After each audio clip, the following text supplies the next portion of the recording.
আজকে আমি পেইন নিয়ে আবার একটু শোল্ডার পেইন নিয়ে আমি কথা বলবো। আমার সামনে সরাসরি আমার পেশেন্ট, সামান্য হিস্ট্রি নিব। বলে ফেলো তোমার কি সমস্যাটা। আমার নাম সোহেল খান।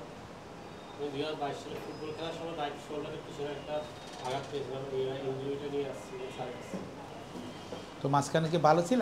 মাঝখানে থেরাপি নেওয়ার কারণে কিছুদিন ভালো হয়েছিল, 5-6 মাস পর পর পেনটা আমার উঠতেছে, মানে সম্পূর্ণ ভালো হচ্ছে না এটা। 5-6 মাস পর পর পেনটা উঠতেছে জিনিসটা।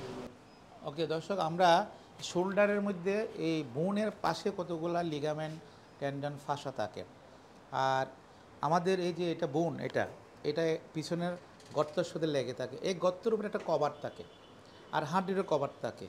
তো এরকম যদি অনেকক্ষণ ফ্রিকশন হয় অথবা ইনজুরি হয়, এই গর্তের যে কভারটা আছে এটাকে ল্যাব্রাম, ওনার ল্যাব্রাম ইনজুরি হয়েছে। এটা আমাদের ফাস্ট বোলার মোস্তাফিজুর হয়েছিল। আচ্ছা, এখন এটা হিলিংয়ের জন্য ন্যাচারাল একটা প্রসেস আছে। আমরা এই রুগীকে যদি কিছু এডিএল বলি, মানে উনি কিছু ওভারহেড মাথার মধ্যে কোনো কিছু নেবে না, থ্রো করবে না, এরকম কোনো কিছু করবে না, বা এরকম পাঞ্চ করবে না, তাহলে এই অ্যাক্টিভিটিগুলো আমরা বলবো যে তুমি এগুলো করবে না।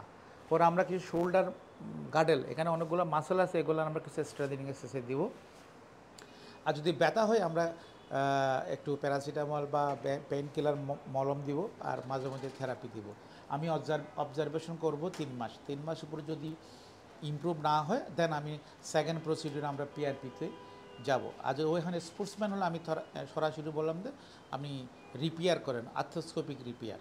তো আজকে এতটুকু ligament, tendon injury, shoulder joint, আমার এটা ট্রিটমেন্ট আমি বললাম। কনজারভেটিভ ট্রিটমেন্ট, পিআরপি, দেন এডিএল, মানে অ্যাক্টিভিটি ডেইলি লিভিংটা আমি রেস্ট্রিক্ট করে দিব। তো সুতরাং আজকে এতটুকু। আমরা শোল্ডার পেন নিয়ে প্রতিবারে আমরা একটা কজ নিয়ে আমরা আলোচনা করি। পরবর্তী একটা কজ নিয়ে আমরা আবারও আপনাদের সামনে আমরা উপস্থিত হব। আসসালামু আলাইকুম।